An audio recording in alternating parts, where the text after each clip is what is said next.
Hey, what's going on, Giants and Jets fans? Welcome to the latest episode of our Talk is Cheap Giants and Jets podcast from NJ Advanced Media, the Star Ledger, and NJ.com. It is Thursday morning, February the 22nd, right now. We've not done one of these in a little while here. Well, January 11th looks like was the last time we talked to you guys. And so obviously a lot has happened since then with both the Jets and the Giants, and a lot to look forward to as well with the combine coming up next week and then free agency after that. Of course, the combine starting basically next Monday, Tuesday, and then free agency getting going March 11th. But, a lot of agents and execs will be talking at the combine to gauge value for free agency, et cetera, et cetera. Yeah, so a bunch to touch on with the Giants and Jets, and we welcome in as always Andy Vasquez, our Jets writer. How you doing, Andy? How you doing? Hey there, Daryl. How are you? All right. Yeah, so I guess we can kind of start with where we jumped off at last time. And so last we talked, Wink Martindale was gone as the Giants defensive coordinator. And so obviously the Jets and Giants both had a little bit of change in their, or a lot bit of change in their coaching staffs. We don't need to go through every hire they made. But the big one for the Giants, of course, was defensive coordinator. Took a while, but they didn't get their first choice, Denard Wilson, who wound up going to Tennessee to be the DC, which was the job held by Shane Bowen. So now Bowen comes in to the Giants, doesn't blitz as much as Wink Martindale. No one really does. And let's see if he can make things work with Brian Dable. But that's the biggest of between the two staffs when all the turnover they had. The DC hire for the Giants, considering this could be this will be a hot seat year for Dable. Um, Definitely the biggest move by far.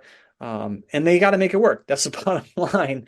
We've read a lot since the last time we talked, and we did this a month and 11 days ago about the volcanic nature of just Brian Dable's interactions with his staff, the unhappiness and tension in his staff because of the way Dable acts.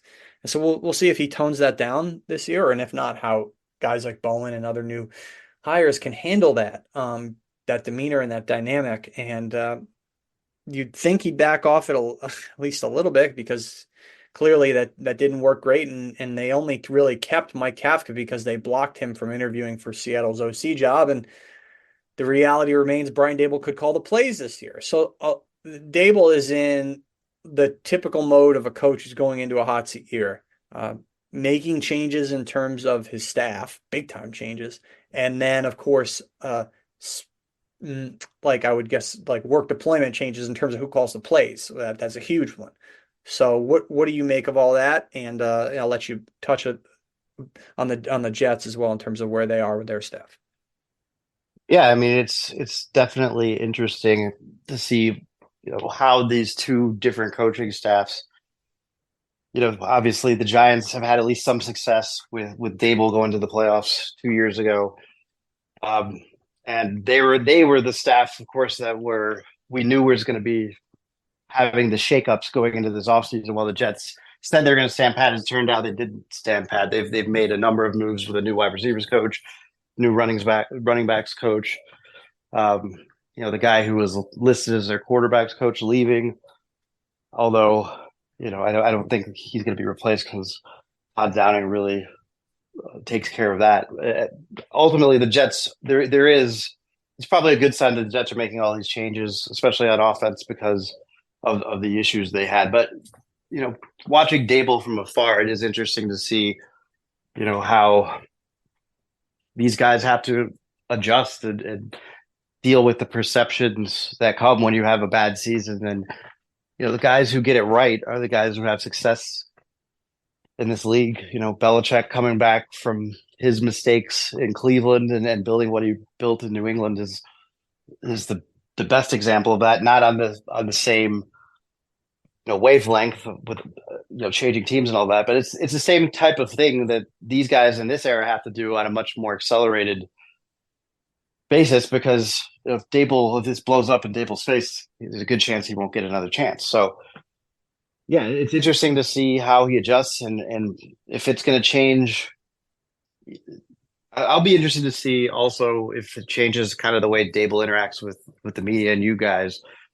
If maybe he changes that as well heading into what is obviously a critical year for him. So yeah, it's interesting to see how coaches evolve. Obviously, Robert Saleh has undergone an evolution from being, this guy who had an amazingly long honeymoon and was really liked by the fan base to where it's not like that at all right now. And many in his fan base consider him to be, a huge liability, and he's under fire. And how is that going to change his persona? And we've already seen kind of some of it, in reports and the way he interacts with us in terms of a different side of him that's not so positive. So is how these guys manage that.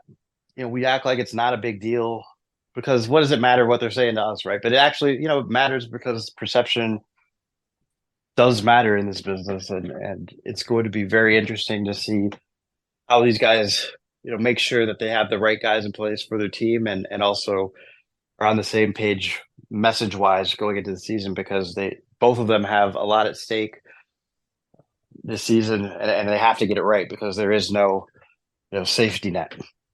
They have to get it right. They're both very much on the hot seat. And of course, you mentioned perception matters, especially the Jets owner, Woody Johnson, who's particularly sensitive to how the team is portrayed and is, every little needle moving thing is something that registers with him, which for good or worse, which generally I would say not good to kind of be that way as an owner. But so yeah, I think you're seeing a lot of this is a lot of parallels here with Dable and Saleh in terms of a lot of their leadership flaws are coming out, like with Dable, of course, just his unhinged behavior. Now he didn't lose the locker room, but it's pretty clear he lost a good portion of his coaching staff in terms of them, wanting to work for this guy anymore. And also, like with Saleh, just almost his paranoia about a lot of these things and focusing on things that don't actually matter. And then, of course, you have the offensive performance or lack thereof. With Dable, it kind of really comes back to him because he is the guy running the offense, even, regardless of who's calling the plays, it's his offense. And with Saleh, it's the decision to go and hire Nathaniel Hackett, who has done nothing to show he can be competent, and hire him because he's Aaron Rodgers' buddy.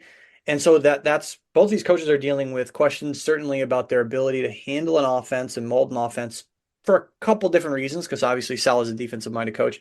And then the questions about their leadership capabilities, and not exactly for the same reason there either with the two coaches, but just what is the confidence level on these guys? I think it's pretty low right now, honestly.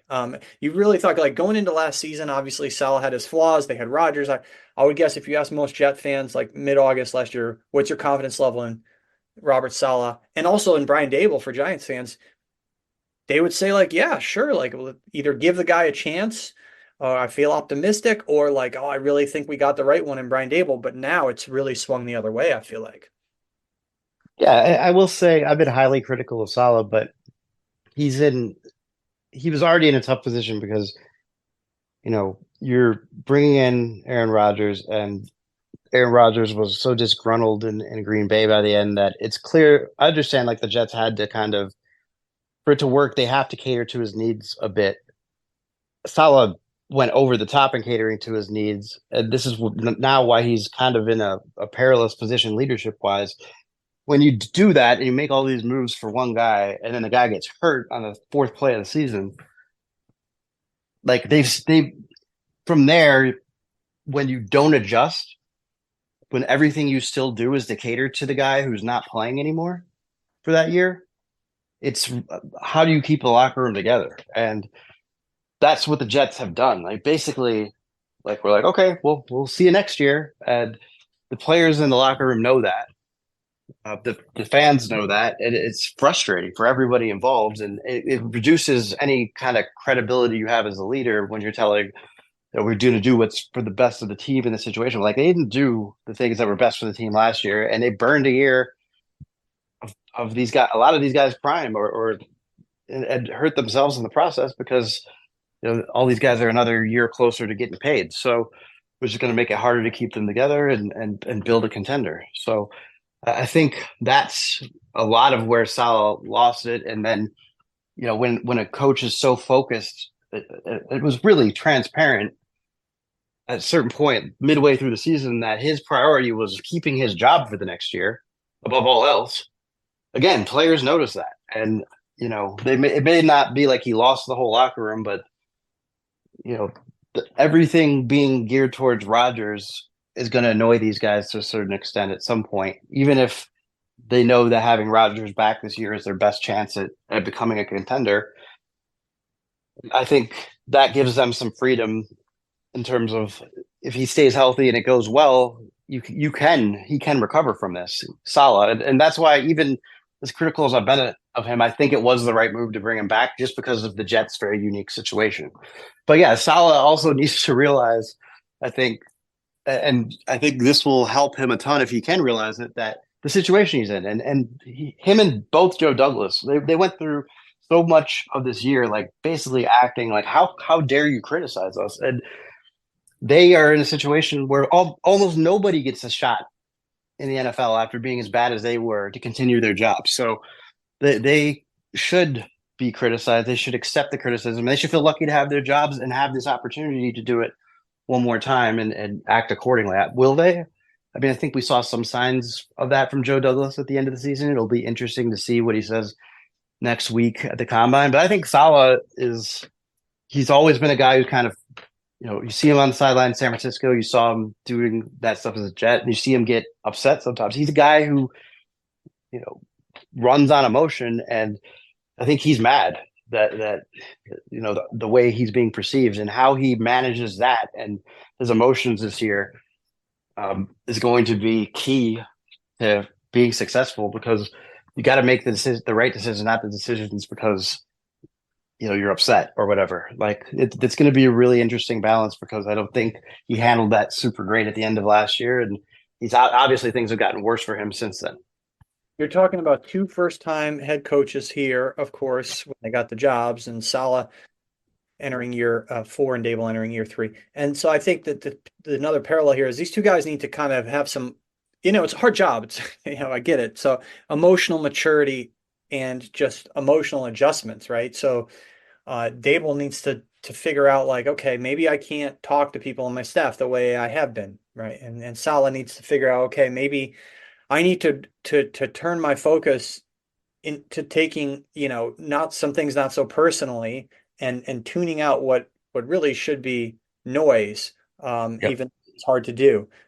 So adjustments, as you mentioned, with Bill Belichick being a great example, and leaders in all sorts of different areas, like in everything in life, adjustment, being able to adjust is critical. Like you can't just be stuck in your ways, especially when your ways aren't working. You'd be able to have the ability to reflect on what's working and what's not, and to make the changes accordingly. And the best leaders and the best coaches, whatever, are able to do that. And the guys who can't do it, they don't last. And so these guys need to have a moment or moments of like serious self-reflection. Like, is what I'm doing working? And if not, and certainly it's not in a lot of ways, like how do I, like, am I willing to change it and go outside my comfort zone a little bit, and change the way I operate? Because if not, you're gone. And you don't necessarily get another chance, because you're talking about in Salah, like I as a defensive minded coach, I guess he just turned 45. So, he's not old. I mean, with Dable, obviously offensive minded coach, to get another chance. Usually he's about to turn 49. I don't know. I mean, we'll see if either of these guys ever gets another chance if things don't work out. But the bottom line is their chances are running out with their current Yep. teams if they don't find a way to adjust. And you kind of alluded to it, and we can transition a little bit here to the combine.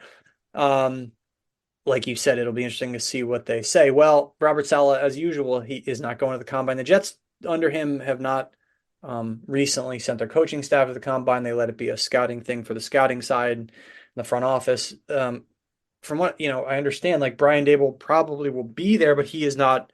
He's taking a page out of the excuse me, out of the Bill Belichick book, and he's not talking at the combine. I can't remember if he did last year or not, but yeah, so there you go. You're talking about the two coaches in the NFL who have had the most, I guess, incendiary things written about them, reported about them over the last month plus since the season ended are just dodging an opportunity to address any of those things at the combine. They will, as they have to talk at the owners' meetings in late March in Orlando. So there's no dodging that. And I'm sure they'll be asked about all this stuff then, and they'll try to turn the focus toward, hey, we signed this guy in free agency. But um, yeah, so much for them standing up and I guess if they don't have to, why would they answer those questions at the combine? But in terms of the GMs, uh, you'll be at the combine. I'm not going to be there. But Joe Shane, the Giants' Joe Shane, will talk on Tuesday morning at the combine, and Joe Douglas of the Jets will talk Wednesday morning, right? Wednesday at noon.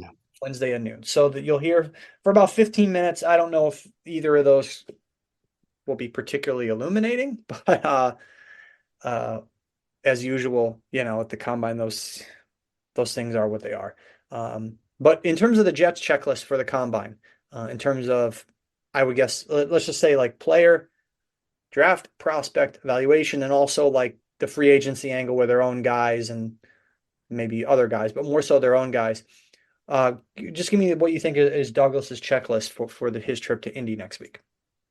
Well, I think, we all know that free agency kind of really starts next week at the combine where GMs and agents are in the same place. And while technically you're not supposed to really get the gears turning on that stuff, but before the free agency window opens in a couple weeks, there's a reason that these deals a lot of times are agreed to the moment the window opens because there's some back channeling going on. So I think that's where this week is the most important for Douglas because he has to have a good free agency. They can't.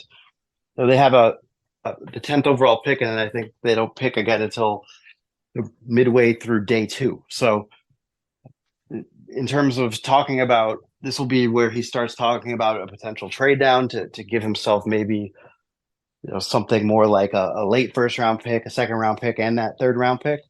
That's going to be important. And obviously starting to kick the tires on their most obvious needs, which are wide receiver, offensive line, and backup quarterback. And the free agency, I think, will be, it's ironic, or I don't know if ironic is the right word, but it's interesting because everybody focuses on the prospects at the combine, but it's really about, kind of free agency too. And for the Jets, I feel like they have to add a proven wide receiver in free agency, especially with this wide receiver draft. I mean, it's deep, but like the big time playmakers like Neighbors and Harrison Jr. at the top of the draft, they're not going to be there for the Jets at 10. So they can't go to the draft expecting to get a receiver who's going to be a stud on day one. They have to find that in free agency. And then I think also attack one of their offensive line needs in free agency as well, guard or tackle. I would say, focus on guard because it's cheaper and then money is a little bit of a problem. And then once you get to the draft, maybe that 10 pick is for a tackle. But those are all the things that they're going to be talking about, evaluating the prospects and what they think are the deeper positions and as they get ready to set their draft board. But before you can really set your draft board fully, you got to go through free agency, and that's coming up in less than 3 weeks from now, and it'll be 2 weeks once we get to the combine. And I think that's where the Jets have to, really start to solidify their plan for how they're going to tackle this, because there is no, waiting now. They have to. Woody Johnson said it at the Super Bowl, 7 wins isn't good enough. It's time to win. He's not going to say straight up they need to make the playoffs, but that's what he means. Like, they need to make the playoffs. They have the talent, and they need to be aggressive. And I expect Joe Douglas to obviously in the past he's even said like we'll be aggressive, but then he isn't. But like, kind of has to go all in this year. Now or So never. Yeah, I mean, yep. what basically issued a playoff mandate. That's the same. I mean, you read, but it's not hard to read between the lines there of what he said. And in terms of the draft, we'll do another one of these in about a month. We'll preview the owners' meetings. At that point, free agency will be kind of wrapped up, and we can have a better idea of the team's draft needs. We'll get into some Giants draft stuff in a little bit here, but so in terms of the timeline, of course, next week the combine, as you mentioned, the effective start of free agency, really for the Giants and free agency, the deadline for the exclusive negotiating window. essentially next week. Then it's March 5th because that's the end of the 2 week franchise tag transition tag window, which applies to Saquon Barkley, Xavier McKinney, who could be transition tagged more likely for McKinney. Um, I don't think either of those guys get tagged. Maybe the transition tag for McKinney, which is I think $2.2 million cheaper than the franchise tag and less binding. But March 5th is the end of the window, and that's really when the exclusive negotiating window closes. I know, the negotiating window opens March 11th and the official signing period March 13th, but it's really a March 5 deadline, and really next week. So I think that it's entirely possible the Giants will lose Barkley and Xavier McKinney, even though McKinney is certainly more worth retaining. With the transition tag, all the team has to do is basically offer more than the tag, and the Giants decide like, no, we don't want to keep him, and you get no compensation. So it's a pretty flimsy way to attempt to keep a guy while you can gauge his market value. But I think Tyrod Taylor and Dory Jackson, the Giants' other two most notable in-house free agents, they're probably gone. So that would leave certainly the other cornerback spot is something the Giants have to address and probably free agency. They're not going to draft a cornerback high. They got to go get a playmaker, obviously, in terms of receiver, because it's not like Darren Waller impressed last year as the number one target in the passing game. I think obviously edge rushers are concerned because of Azeez Ojulari's durability issues, and obviously, as we've mentioned a million times on here, three of the five O line positions are major concerns, right? So who are the guards going to be, and is Evan Neal, can he be relied on as a right tackle, or do you slide him inside to guard or whatever, or just not start him? So anyway, that's sort of where like a thumbnail sketch of what they have to do, the Giants at the combine. The biggest one, of course, is Joe Shane talking to Saquon Barkley's representatives and figuring out like, okay, what's the plan here? What's the offer going to be? I think the only way they keep Barkley is, and he's the main guy, so we can focus the most on him here,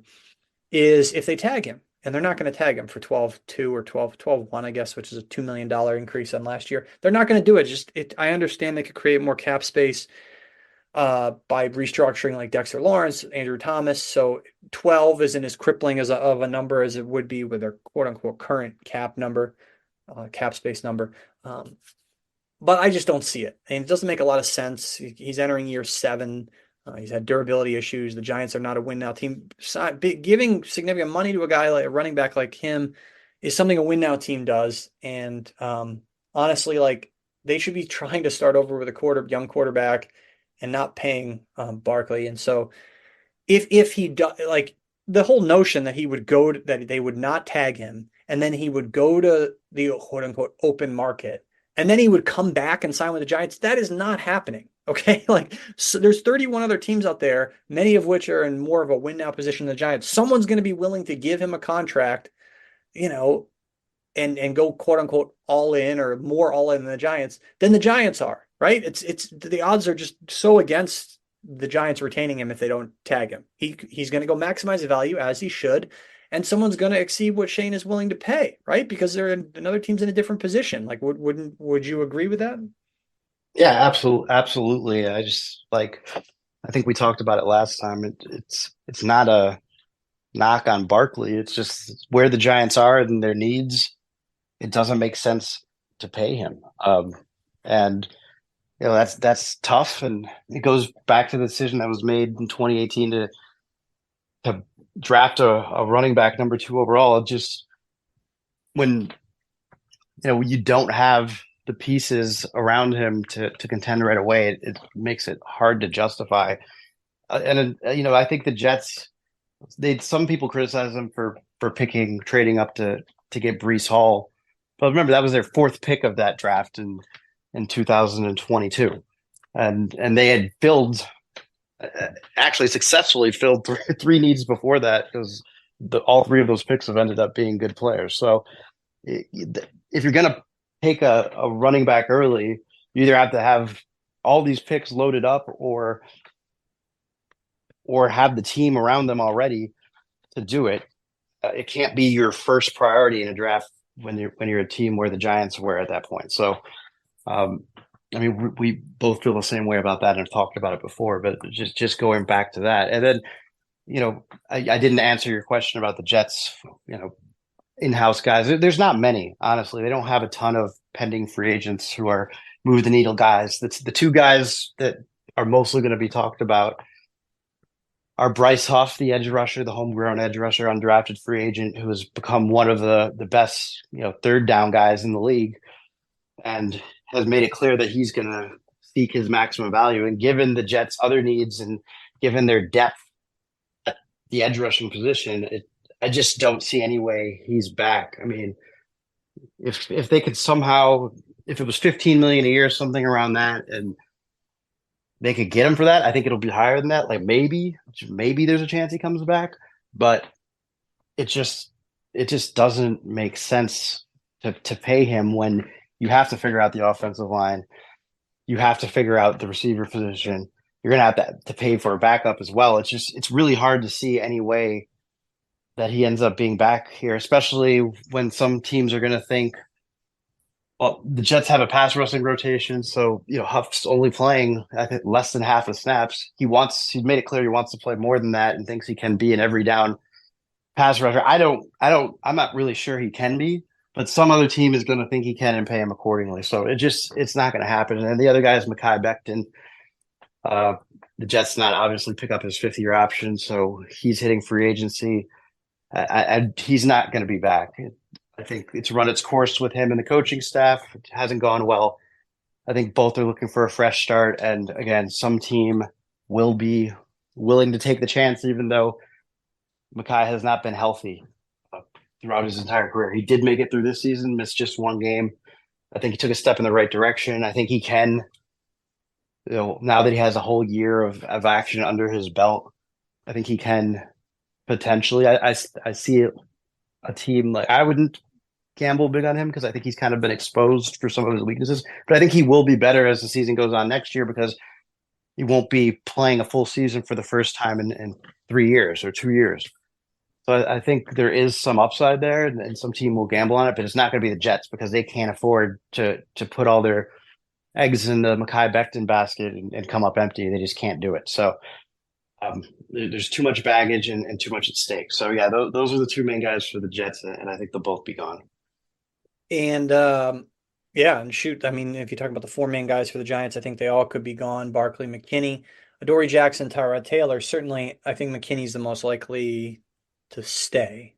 The other guys are, as we noted, expendable for different reasons. In terms of you mentioned touch on afford to, the Giants are 16th in cap space right now, according to Over the Cap. That's based on a $242 million cap. I mean, the cap could be higher, but it's going to affect everybody. So it's all relative. 19 million right now. The Jets actually are at 1.6, the Giants at 19.4, and the Jets are 21st in cap space. The Giants, like I said, 16th. We can mention this here because this is kind of the time of year that what teams do this. Like, what could these teams do to carve out more cap space from a Giants perspective? I'd mentioned the restructures potentially to Andrew Thomas and Dexter Lawrence, maybe Bobby Okereke as well. Those could create a significant amount of cap space. The biggest, the main no-brainer cut is Mark Lewinsky. He's a goner. There's no chance he's back. That would free up about 5.7 in cap space. But the other stuff, I mean, they could get rid of Darius Slayton for 6.2, but he's a pretty decent receiver. His cap number is 7.9. Do you keep him at that? That's debatable. Glowinski, not debatable. He's gone. And those restructures probably fall into that kind of no-brainer mode too. So maybe you do that and you keep Slayton. What can the Jets do to free up some more cap space here? Because they need to be able to at least operate. I know they're not going to necessarily splurge, but what do you see happening in terms of restructures or cuts to get them in better cap health? Yeah, they can make moves. I mean, like CJ Mosley is set to make like his cap hit is 20. 21.5, Yeah. but they can. There's no guaranteed money on that, so I think what's going to happen there is they'll Pay extend cut. him, Okay. yeah, at a pay cut, but giving him some guaranteed money over the next 2 years because he's still playing at a very high level. He's not, the CJ Mosley was the best. They'll save some money there. Other guys, John Franklin Myers, they can figure out how to restructure that. They could extend DJ Reed, who has a $15.6 million cap hit, and spread out some of that to give them some more freedom this year. I mean, there's ways that they can free up space. What They're going about to cut CJ uh, Uzama, and that's going to save them, yeah, 5-3? 6 million. But yeah, for five, yeah. Looking at Anyway, there's ways for them to do it. Tomlinson. Will they cut Lake and Tomlinson or Well, it's a tough one because Joe Douglas made some decisions last year in terms of restructuring that makes it tough. Like when they cut CJ Uzama, it's going to come with a $5.3 million.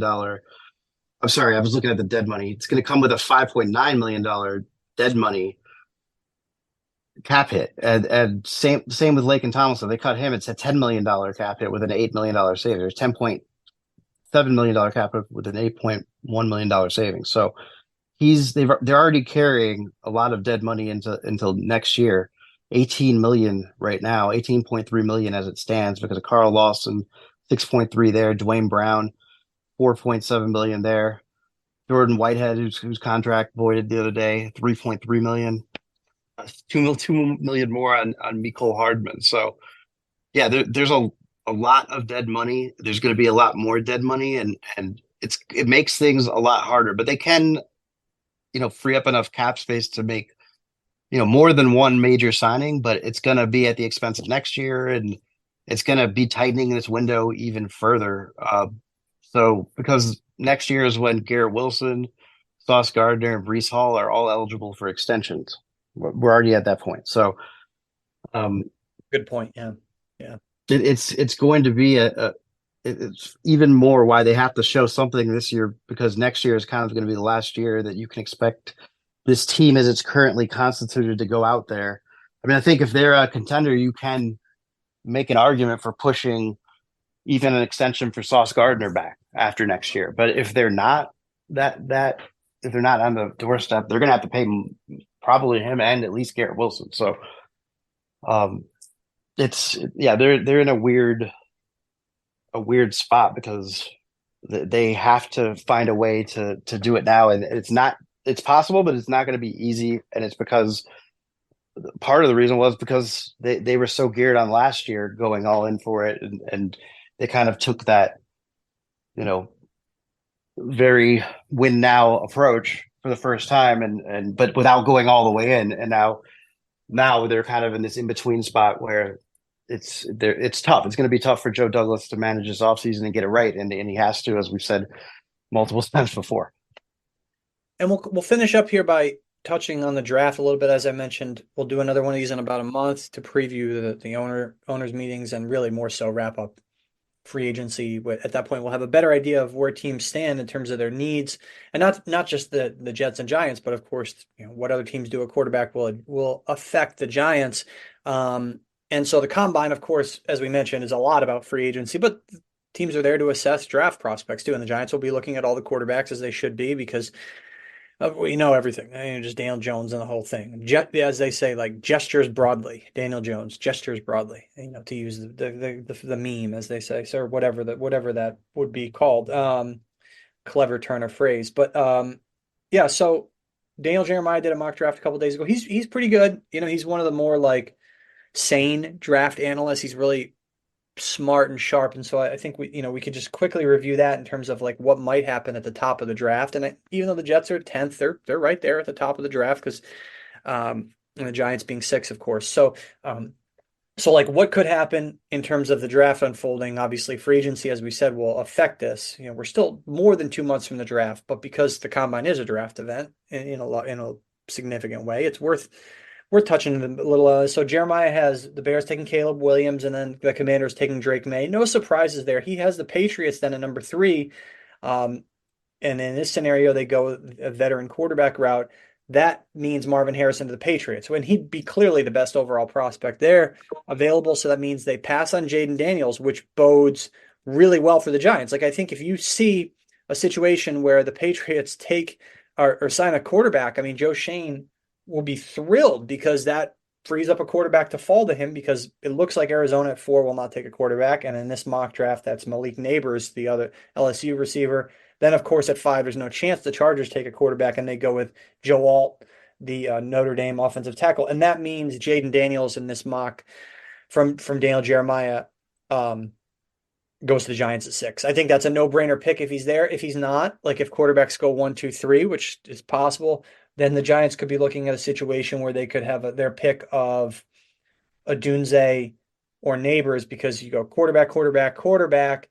The Cardinals take probably Harrison.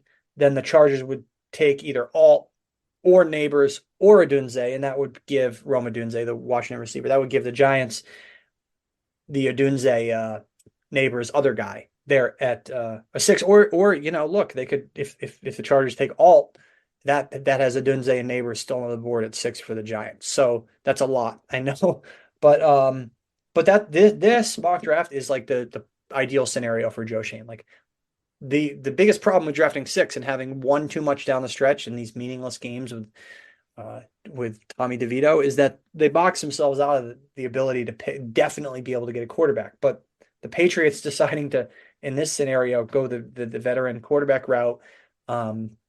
Maybe they do, maybe they don't. That would bode really well for the Giants. Now, like what would they do at 6 if quarterbacks go 1, 2, 3? I don't think they'd reach for one there.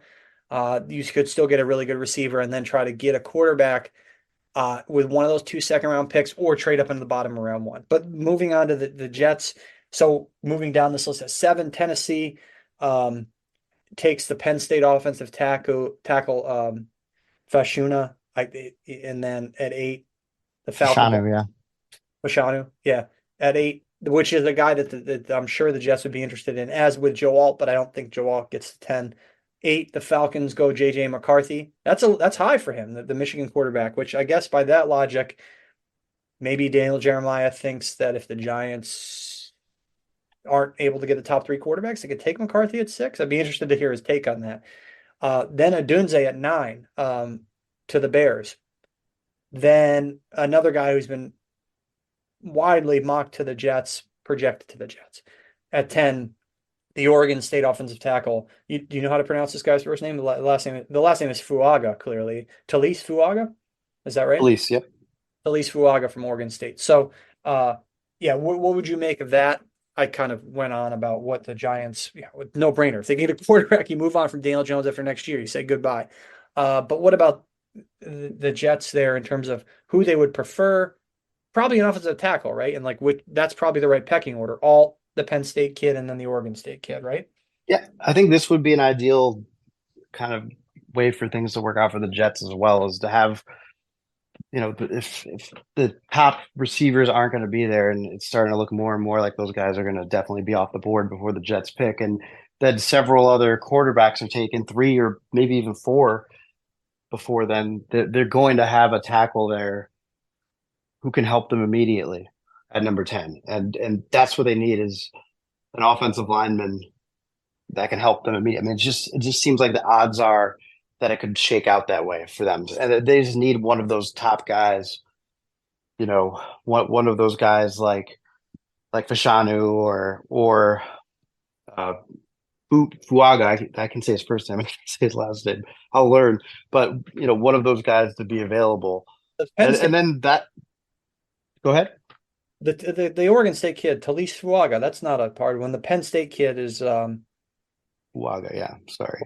Olomi. Why? That's a tough one. I can't say his first name. Yeah. I'm not going to try. Although, yeah, I'm not going to. But yeah, that's where I think, that's why I think they need to kind of be aggressive in free agency and filling their needs, and then it being available. And then if their guys aren't available there, they need to be ready to trade down, which they clearly weren't last year with Will McDonald when they took him at 15. Like, you can't let that happen again. You have to have a way to get out, and it needs to be kind of figured out, I guess, before the draft. I know that's easier said than done, but that's your job. You can't not get a guy at a position of need and make that pick. You have to get out of it if you don't, because they need guys that can help them now. It's not a question. So yeah, this would work out well for the Jets. I think there's a good chance that, receiver, we're seeing these guys make such a big impact early now that I think it's becoming this position that's rightfully so more valued early in the draft. And And obviously, we know that as the draft gets closer, these quarterbacks they only go one way on the board usually, and it's up. So there's a good chance I think that the Jets can get that offensive line piece that they need, and they also have a level of flexibility there because they can keep Elijah Vera Tucker at guard or kick him out to tackle, and that gives them flexibility to maybe solve their problem in free agency cheaper by getting a guard who's Hmm. of starting caliber, which obviously is less costly than signing a tackle, which would help them with their cap space situation, and then address the tackle situation in the draft. I think that would be the ideal situation for the Jets, and that's the only way you can justify not trading down. Good point. And then obviously they have to protect an aging coming off a torn Achilles, Aaron Rodgers. The Fuaga pick is framed here by Daniel Jeremiah says calls him a plug and play right tackle. Okay, so is that so? How do you view that? Would you put Fuaga as your left tackle and Vera Tucker at right? Because Vera Tucker's been he's played on the right side, he's played right tackle, or do you put Fuaga right and then Vera Tucker left? This is all presuming Becton's gone. What's the plan? Say they draft Fuaga. What's your plan then at both tackle spots? Where does Fuaga play and who plays the other one?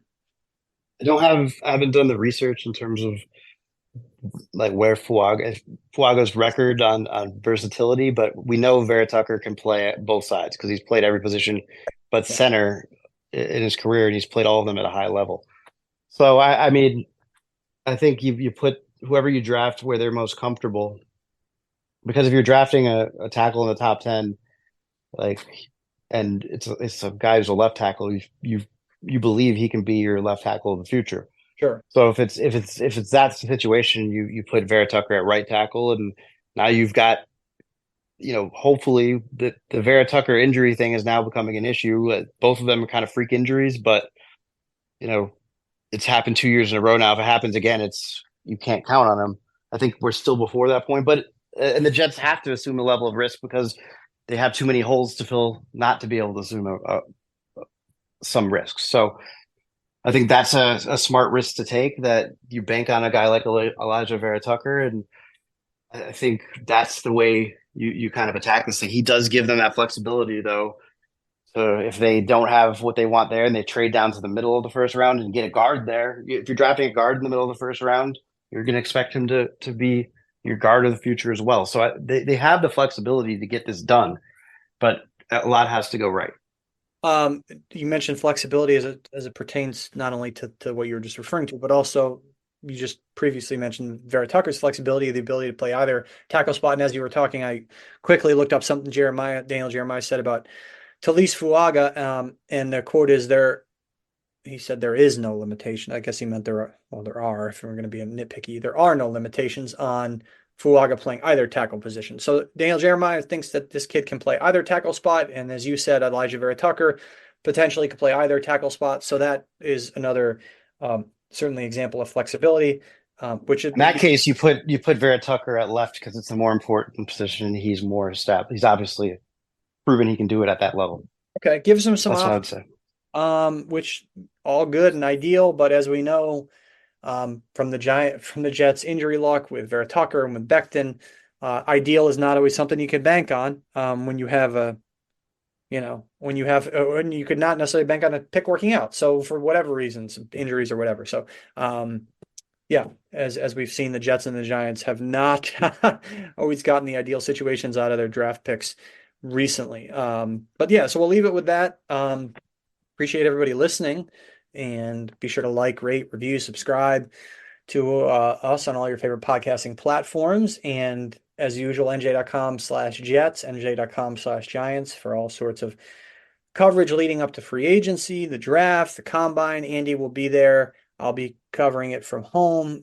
He'll be lending a hand with some Giants stuff, and I really appreciate that, him doing that. And so, yeah, we'll leave it there, and we will be back with you. Not quite that we did about a month and 11 days since our last one. It won't be that big of a gap. Probably almost about a month from now because we're both flying out. At least I'm flying out on Saturday, March the 23rd to Orlando for the owners' meetings, where not only pretty much I think is the case. I think for the Jets and Giants and almost all teams, the owner will talk. the GM and the coach. Definitely the GM and the coach, and almost and the owner usually too. So you get all three of the big guns there in Orlando for the I guess the NFL annual meeting as it's called. That runs from essentially the 24th, Sunday the 24th of March through the 27th, that Wednesday. And so leading up to that, leading up to the, the March 23 departure, we'll do another one of these. So less than a month. And at that point, we'll have a better idea of what these teams have done in free agency and where things stand for the draft and how these rosters will take shape entering what will be a hot seat year as we mentioned for both Robert Saleh and Brian Daboll. So appreciate everybody listening, and we will be back with you at that point. And everyone have a good day and good week, and I guess good month until we talk to you again. Take care.